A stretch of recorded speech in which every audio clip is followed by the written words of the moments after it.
Coming up. All right, I believe we have, do we have Senator Hagerty?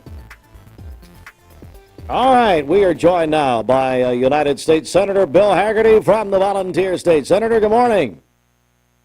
Good morning, Steve. Great to be with you. Well, thank you so much, Senator, for joining us. I know it's an extremely busy time, even seems more so than usual. And, of course, you there in the nation's capital. Senator, I want to begin. We've got quite a bit to talk about here this morning. But I do want to begin with a story that seems like it's not going away, and that is, of course, the Jeffrey Epstein story. I'd love to get your take on this and then some of your feelings, because obviously some of your Republican colleagues in Congress are beginning to call for the so-called files to be released. Where do you stand on this, Senator? You know, I'm always for transparency over anything that's opaque, Steve. That's clear. But the thing I find interesting is that the media has just gone overboard on this. You know, if the Biden administration had anything on Donald Trump, that this would have been out as soon as they got their hands on it. I think what this is an opportunity for them to deflect for a lot of reasons. I think they want to deflect in the media. If you think about the biggest cover-up we've ever seen, that's Joe Biden's mental incompetency. They don't want that story covered. They certainly don't want Russiagate covered, and what Tulsi Gabbard is unfolding here. So this, to me, I think is more than anything a distraction. I mean, you think about it, President Biden had 4 years with these files. I mean, this guy committed suicide, 5-6 years ago. But I think this is something that they're just blowing up right now, in my view, to really try to distract and deflect the American public from the true scandals that have taken place with respect to Obama's involvement in trying to basically smear President Trump, to ruin the first 3 years of his presidency, to cast doubt on his legitimacy as a president. Now we know that was orchestrated out of the White House, and that Hillary Clinton, it's just amazing to me. She's the one that paid for the false information that was used. She was at the same time using, an illicit server, which was never investigated, yet they investigate Trump over these trumped up stories. That is a travesty, but perhaps even worse again is Joe Biden and who was running the country. No one's willing to answer for that in the Democrat Party. Everyone's taken the fifth, and the news media would rather talk about this Jeffrey Epstein character. We're joined by Senator Bill Hagerty and, of course, Senate Minority Leader Schumer in your chamber yesterday, and Senate Democrats using the Rule of 5 law. Talk about that. This is an old rule that hasn't been used in quite a while to try to, of course, get at this story. Well, I think Schumer is trying every procedural move, not only to involve himself in this deflection, but also to try to slow down the process of governing here in Washington. They have used procedural move after procedural move, no matter how arcane like this Rule 5, or just regular procedures that we normally never invoke, to slow down the entire process of seating the government. They have no game. Their ratings are in the tank. So the only playbook they have is to resist.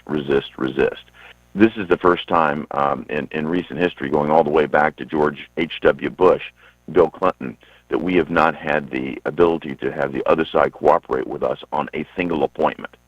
We have not had a single appointment that hasn't had to go through the maximum procedural set of hoops. They did it to me, Steve. When I was in the first Trump administration, I was brought up for confirmation in that administration to serve as U.S. ambassador to Japan. They forced me through a 30-hour procedural process where no other business could be conducted on the floor of the Senate for 30 hours while they, quote, considered my nomination. You would think they'd be down on the floor debating it, fighting back and forth. That would be the purpose of having this floor time reserved for debate.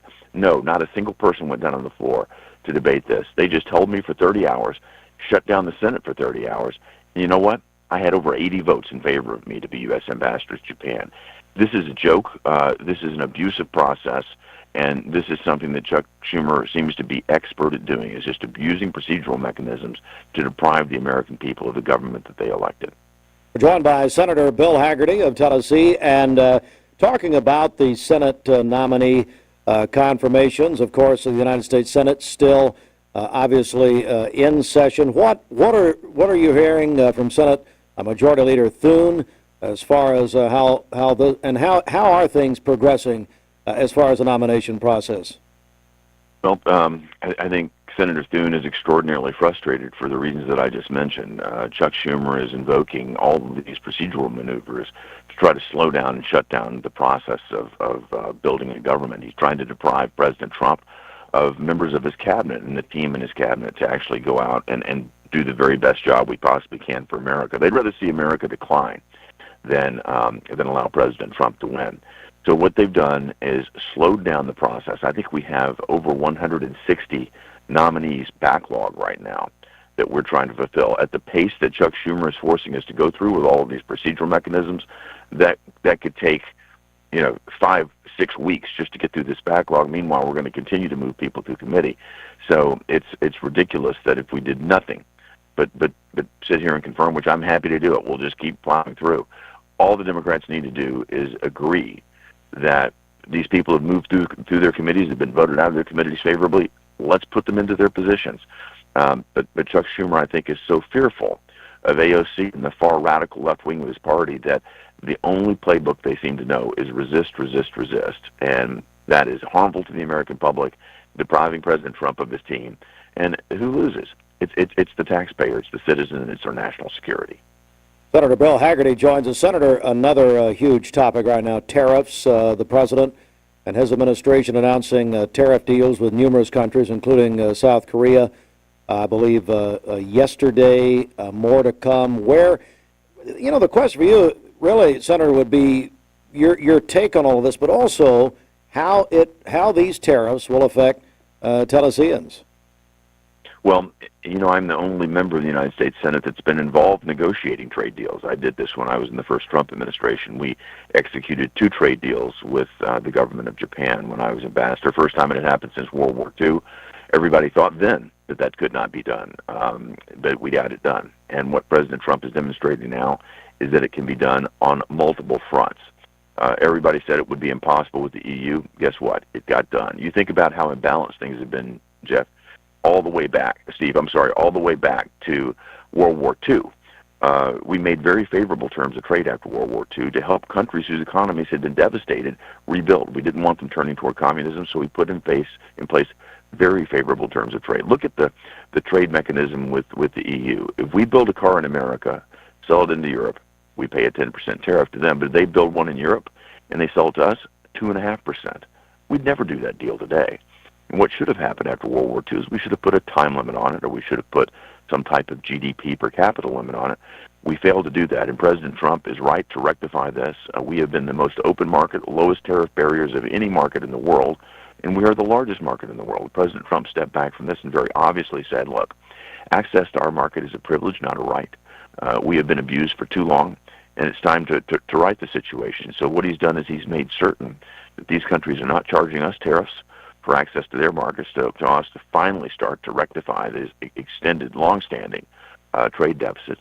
And he's also put in place a tariff on their commodities because they have enjoyed an unfavorable advantage, favorable from our standpoint, favorable for them, of course, and that's a leveling of the playing field. In addition, he's also been able to demand more investment in America and agreements from countries, and I'm thinking specifically now about Japan and South Korea. Those countries have agreed beyond the investments that corporations will make. For example, Volkswagen's investment there in Chattanooga, Wacker's investment there in Cleveland. Not those types of corporate investments. We're talking about governmental equity and guarantees to support infrastructure investment here in the United States. Because if those countries are going to have access to our markets, they're going to help us build our infrastructure as well. This is all good not only for America, but for our allies that are working with us. It's going to create greater economies of scale for all of our companies, and it's going to make us more competitive against our adversaries. So at the end of the day, President Trump is delivering on the promises that he made during the campaign, and he's rectifying a long-standing wrong. We are joined by Senator Bill Hagerty. Just a few more minutes here and maybe a couple questions. I really want to get... Thanks, Steve. Yes, sir, to what's happening in Gaza, and then the news also that we now have, and I'm going to get your take on this too, the 3 countries who are now recognizing, say they recognize the Palestinian state, including France, Canada, and England. Just your opinion on that entire situation. It's just amazing to me. One of my friends wrote a very interesting essay likening Emmanuel Macron of France to the Wizard of Oz. His point was, what poppy field is the state of Palestine going to pop out of? There is no state of Palestine. You go through historically. Palestine. Gaza has been destroyed thanks to Hamas that they've allowed to rule. They continue to allow Hamas to rule. Hamas needs to go. I think this is just pandering again by these leftist European nations and Canada to their radical left. This is all this oppressed and oppressor type of mentality that we hear. For them to be calling the Israelis racist and when they were the victims of the Holocaust really is just really hard for me to believe or to stomach. I think it is for most Americans. Again, this is just on the same line of virtue signaling that the whole DEI craze was on, and I think clearly the American public has spoken here, and I think it's time for the publics in these countries as well to speak up and say this has got to end. It's clear who the perpetrators were here. That was Hamas. To side with them, to recognize them when they have refused to step back. They have refused to deliver all of the hostages. We still have, they murdered in one day. It's almost 2 years now. It was October the 7th of 2023. In one day, Hamas came in, murdered 1,200 Israelis. They took 250 hostages. Still 50 are out or have not been returned. We think probably only 20, 30 at the most are still alive. This is unconscionable. And Israel has gone in and done what it must do to protect itself and to bring an end to Hamas. And these countries in Europe and Canada don't seem to like the headlines, but it's because Hamas uses human beings, uses civilians as their shields. They're cowards, and this is a kowtowing to this sort of cowardly and dastardly behavior when they should be lining up with Israel and demanding that Hamas return the hostages and step down. Okay, Senator Hagerty, final question. I know that big announcement in the Nashville area. Tell me about the tunnel, the Music City Loop in Nashville. What's happening? I think it's quite exciting, Steve. What you see is our state continuing to stand at the forefront of new technologies and economic development. My hat's off to the governor, to Stuart McWhorter, to Butch Ely in particular, who was transportation secretary when this all started. I've met with the Boring Company several times, along with Deputy Governor Ely, Secretary of Transportation Ely, and Stuart McWhorter, our Economic Development Commissioner. Those guys have done a fantastic job of bringing in cutting-edge, state-of-the-art technology. Again, boosting the tourism industry.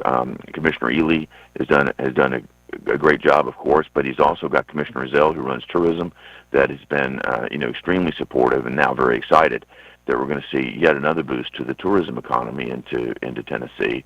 And everybody that's in the catchment area of the Nashville airport, I think, benefits. If you're trying to get to downtown Nashville, of course, this is a faster, cheaper way to do it, but it also deals with a lot of the traffic around that airport and a lot of the traffic that you see on I-40, on I-24 that moves right through there. So I think it's going to be a great deal, something that's going to highlight our state on the technology and infrastructure front, and something I'd like to see more of. Senator Bill Hagerty, I know you're extremely busy. I really appreciate your time, Senator. Steve, as always, thank you so much for having me. All the best. Yes, sir. Thank you. Senator Bill